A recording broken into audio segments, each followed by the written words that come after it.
ANMR ನ್ಯೂಸ್ಗೆ ಸ್ವಾಗತ. ಧರ್ಮಸ್ಥಳ ಸಂಸ್ಥೆಯಿಂದ ವಿಚಾರಗೋಷ್ಠಿ ಕಾರ್ಯಕ್ರಮ.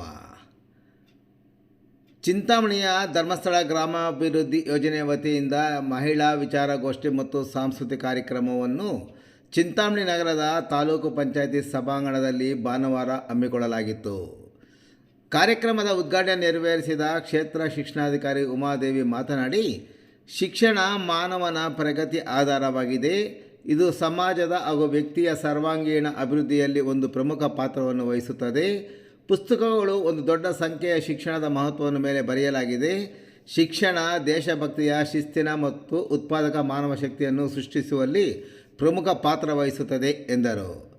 ಇನ್ನು ಮುಖ್ಯ ಅತಿಥಿಗಳಾಗಿ ಭಾಗವಹಿಸಿದ್ದ ಧರ್ಮಸ್ಥಳ ಸಂಸ್ಥೆಯ ಜಿಲ್ಲಾ ನಿರ್ದೇಶಕ CS ಪ್ರಶಾಂತ್ ರವರು ಮಾತನಾಡಿ, ಮಹಿಳೆಯರಲ್ಲಿ ಕುಟುಂಬ ನಿರ್ವಹಣೆ, ಹಣಕಾಸು ವ್ಯವಹಾರ, ಜ್ಞಾನ, ಮಕ್ಕಳ ಶಿಕ್ಷಣ, ಪೌಷ್ಟಿಕ ಆಹಾರ ಮತ್ತು ವೈಯಕ್ತಿಕ ಶುಚಿತ್ವ, ಪರಿಸರ ಪ್ರಜ್ಞೆ, ಸಹೋದ್ಯೋಗ, ನಾಗರಿಕ ಸೌಲಭ್ಯಗಳ ಬಳಕೆ ಮುಂತಾದ ಗುರಿಗಳನ್ನು ಇರಿಸಿಕೊಂಡು ಯೋಜನೆಯನ್ನು ಪ್ರಾರಂಭಿಸಿದ ಮಹಿಳಾ ಜ್ಞಾನ ವಿಕಾಸ ಕಾರ್ಯಕ್ರಮವು ಹೇಮಾವತಿ ಹೆಗಡೆಯವರ ಅಧ್ಯಕ್ಷತೆಯಲ್ಲಿ ಇಂದು ಜನಪ್ರಿಯವಾಗಿದೆ ಎಂದರು.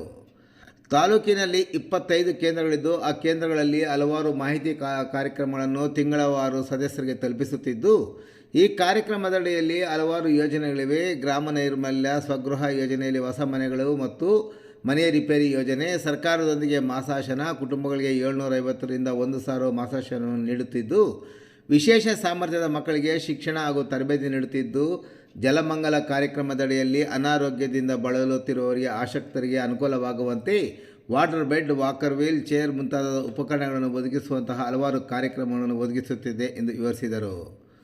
ಕುಟುಂಬದ ನಿರ್ವಹಣೆಯಲ್ಲಿ ಮಹಿಳೆಯರ ಪಾತ್ರದ ಬಗ್ಗೆ ರೈತ ಮುಖಂಡರಾದ ಸುಷ್ಮಾ ಶ್ರೀನಿವಾಸರವರು ಮಾತನಾಡಿ, ಸಮಾಜದಲ್ಲಿರುವುದು 2 ಜಾತಿ, ಒಂದು ಹೆಣ್ಣು ಮತ್ತೊಂದು ಗಂಡು. ಆದರೆ ನಾವು ಬೇರೆ ಬೇರೆಯಾಗಿ ವಿಂಗಡಿಸಿದ್ದು ಅದು ದೊಡ್ಡ ಪ್ರಶ್ನೆಯಾಗಿದೆ ಉಳಿದಿದೆ ಎಂದು ಅಭಿಪ್ರಾಯಪಟ್ಟ ಅವರು, ಹೆಣ್ಣು ಗಂಡು ಸಮಾನವಾಗಿರಬೇಕೆನ್ನುವುದು ಈ ಸೃಷ್ಟಿಯ ನಿಯಮ. ಆದರೆ ಕೆಲವು ಕಾರಣಗಳಿಂದ ಬದಲಾಗಿದೆ.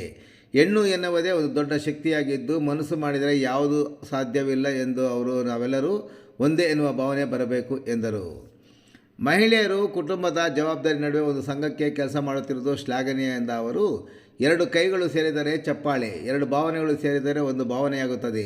ನಮ್ಮ ಜವಾಬ್ದಾರಿಯನ್ನು ಅರಿತು ಈ ಸಮಾಜಕ್ಕೆ ಕೊಡುಗೆ ನೀಡಬೇಕು ಹಾಗೂ ಮುಂದಿನ ಪೀಳಿಗೆಗೆ ಒಳ್ಳೆಯದು ಮಾಡುವ ಅರಿವು ಮೂಡಿಸಿಕೊಂಡಲ್ಲಿ ಸ್ತ್ರೀ ಶಕ್ತಿಯಾಗಿ ಬೆಳೆಯಬಹುದು ಎಂದು ಹೇಳಿದ ಅವರು, ಎಲ್ಲ ಕ್ಷೇತ್ರಗಳಲ್ಲೂ ಏಳು ಬೀಳು ಇದ್ದೇ ಇರುತ್ತದೆ, ಅದನ್ನು ಎದುರಿಸಿ ನಿಲ್ಲಬೇಕು. ನಮ್ಮಲ್ಲಿರುವ ಭಿನ್ನಾಭಿಪ್ರಾಯಗಳನ್ನು ಬದಿಗಿಟ್ಟು ಮಹಿಳೆಯರು ಒಟ್ಟುಗೂಡಬೇಕು ಎಂದು ಕರೆ ನೀಡಿದರು. ಇನ್ನು ಕಾರ್ಯಕ್ರಮದಲ್ಲಿ ನಗರಸಭೆಯ ಮಾಜಿ ಅಧ್ಯಕ್ಷ ರೇಖಾ ಉಮೇಶ್ ಸಮಾರಂಭದ ಅಧ್ಯಕ್ಷತೆ ವಹಿಸಿ ಮಾತನಾಡಿ, ಧರ್ಮಸ್ಥಳ ಸಂಸ್ಥೆ ಸಲ್ಲಿಸುತ್ತಿರುವ ವಿವಿಧ ಸಾಮಾಜಿಕ ಕಾರ್ಯಕ್ರಮಗಳನ್ನು ಶ್ಲಾಘಿಸಿದರು. ಸಮಾರಂಭದಲ್ಲಿ ಮಹಿಳೆಯರಿಗೆ ರಂಗೋಲಿ ಸ್ಪರ್ಧೆಯನ್ನು ಹಮ್ಮಿಕೊಂಡಿದ್ದು, 100 ಮಹಿಳೆಯರು ಭಾಗವಹಿಸಿದ್ದು, ವಿಜೇತರಿಗೆ ಬಹುಮಾನವನ್ನು ಸಹ ವಿತರಣೆ ಮಾಡಲಾಯಿತು.